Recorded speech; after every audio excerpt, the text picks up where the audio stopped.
Ta'ala. Yang ini adalah makhluk yang korban lil halak. Jadi kita ini memang potensinya itu rusak. Bumi yang kita tempati itu potensinya itu enggak layak. Sehingga untuk menjadi layak karena Allah Subhanahu wa Ta'ala. Kita tahu di atas kita ada benda-benda langit yang setiap saat potensi jatuh. Bahwa kita ada minyak, ada beberapa tambang yang juga potensi longsor. Udara yang kita hirup potensi terinfeksi atau terkontaminasi hal-hal yang mematikan. Jadi kita ini semuanya itu potensi dikepung al-balaya wal masaib. Beberapa potensi musibah dan beberapa hal yang dahsyat. Sehingga dengan potensi-potensi itu kita ngalami yang sekarang ini sudah luar biasa hebat. Di sini pentingnya kita syukur, pentingnya tetap menjaga roja, menjaga harapan terus-menerus dari kebaikan rahmannya Allah Subhanahu wa Ta'ala. Saya di hadapan para habaib, para kiai, para ulama, juga para nahdiyin pada umumnya, saya akan cerita supaya ini otoritatif, cerita tafsir tentang ayat Qul huwal qadiru ala ayyab'atsa 'alaikum 'adzaban min fawqikum aw min tahti arjulikum. Jadi di antara yang dikenalkan Allah ke kita bahwa Allah itu adalah yang bisa saja menurunkan azab dari sisi atas kita. Kita tahu di atas kita banyak meteor, banyak benda-benda langit yang kalau menghantam bumi pasti semua kita selesai. Aw min tahti arjulikum, atau azab itu datang dari sisi bawah kita. Kita tahu kita ini menginjak bumi, hidup di atas bumi yang setiap saat bisa likuifaksi, bisa gempa, bisa hancur karena di bawahnya ada magma, ada ini itu. Atau awal bisa kumsya awaldi koba'dukum ba'sabat. Oh, karena kita ini masuk sosial yang kadang beda madhab, beda pikiran, beda politik, beda pilihan hidup, potensinya itu gesekan. Dan kalau gesekan ini bisa yuwi koba'dukum ba'sabat, bisa saling kontrol. Dan kesemuanya ini secara umum tidak terjadi, sehingga setiap baca ayat ini Nabi ngendikan hadza ahwanu wa aisar. Apa yang kita alami ini itu ringan sekali dibanding potensi yang sebenarnya.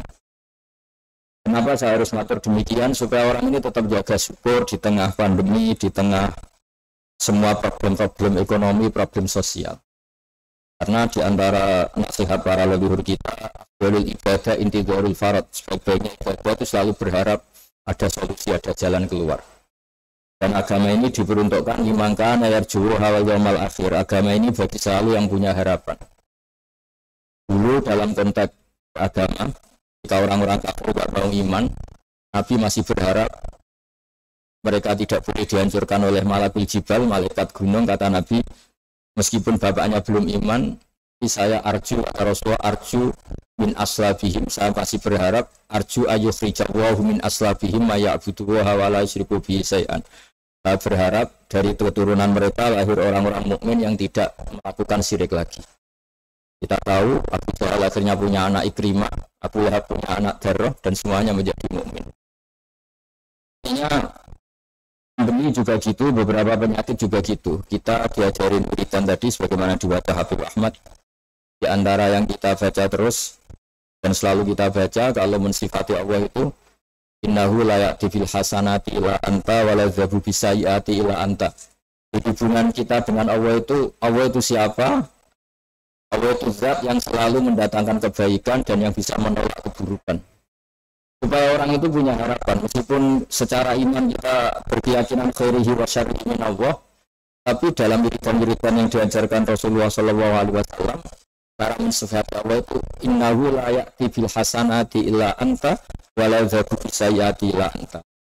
Allah itu adalah, hubungan kita dengan Allah adalah zat yang selalu mendatangkan kebaikan dan yang selalu menolak keburukan.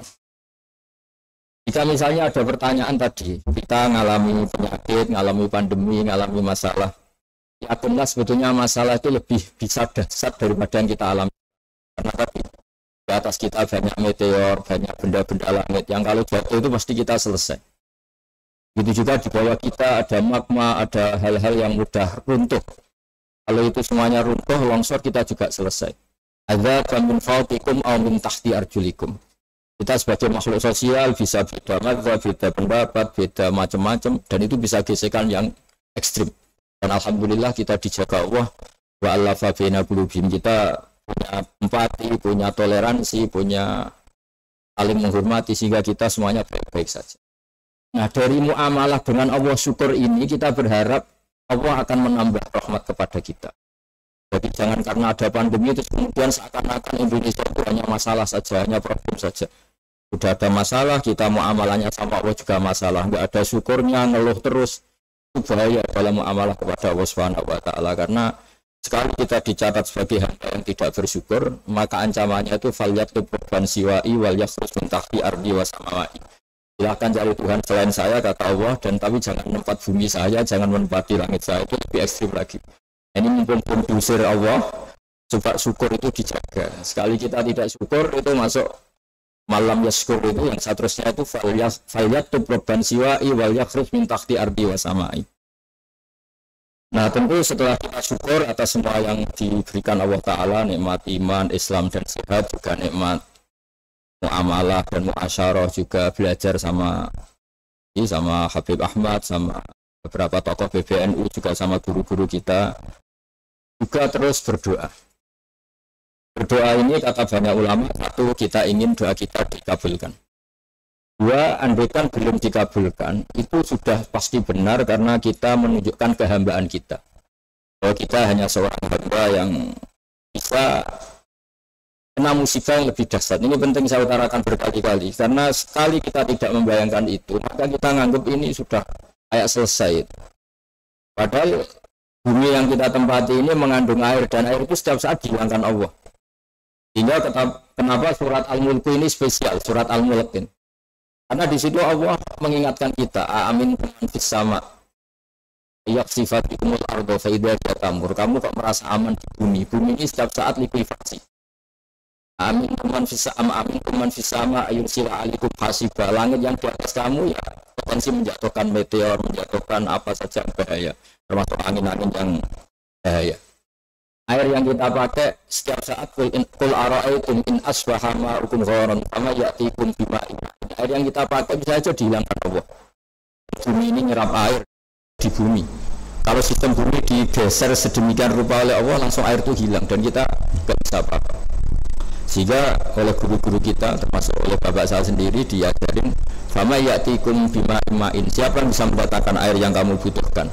Kita disuruh menjawab Allah Rabbul Alamin. Hanya Allah yang bisa mendatangkan itu semua. Jadi saya mohon ke semua warga, ya, semua kita, sebelum saya mohon juga terima kasih sama semua yang menangani COVID, baik dari pemerintah maupun relawan maupun masyarakat, siapa saja, termasuk yang mendoakan, termasuk yang mensupport, bahwa kita sebagai manusia ini memang harus ingat hikmah di balik semua. Bala itu, kata para ahli tasawuf, menjadikan kita ini paling tidak menghilangkan takabur. Bahwa nyawa kita yang hanya satu ini, yang dulu mungkin kita lupa, seakan-akan setelah bisa makan, bisa punya uang, seakan-akan tidak diganggu, ternyata kita bisa lumpuh, bisa kalah dengan yang namanya pandemi. Semoga dari pelajaran ini paling tidak kita kembali ke fitrah, bahwa kita ini makhluk yang dhaif, yang lemah. Tapi dibalik merasa lemah ini jangan juga terus kita lemah betulan sehingga seakan-akan tidak ada nikmat. Itu juga keliru, karena kemudian kita tidak mensifati Allah sebagai Rahman Rahim, sebagai pemberi nikmat yang tidak terhingga, yang selalu nikmatnya tidak bisa dihitung.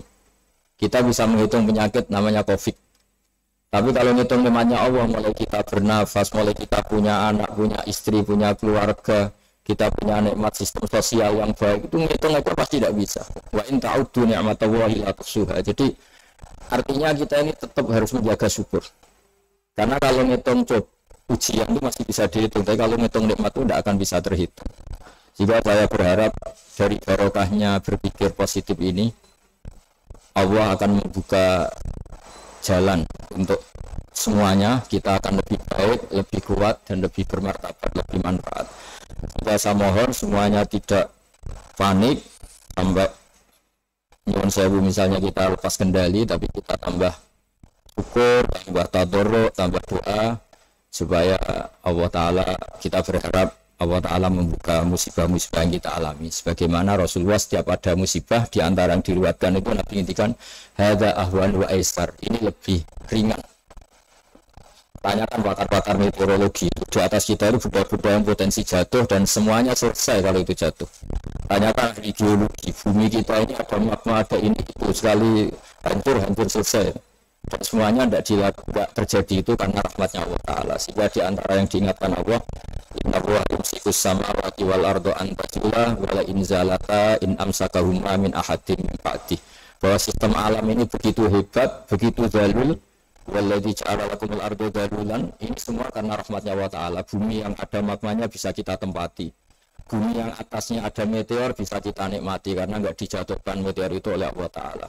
Sehingga saya berharap dan sangat-sangat berharap jaga syukur, jaga iman, jaga rasa empati, rasa sosial, sehingga kita insya Allah dapat rahmatnya Allah Ta'ala. Karena di antara pesannya Nabi Ar-Rahimun yarhamuhumur rahman irhamu man fil ardi yarhamkum man fis sama. Jaga empati, jaga sayang, rasa iba, rasa sosial, sehingga barokahnya itu irhamu man fil ardi yarhamkum man fis sama. Barokahnya kita punya empati, punya sayang, insya Allah kita dianugerahi oleh Allah Ta'ala. Sekian dan mohon maaf. Assalamualaikum warahmatullahi wabarakatuh.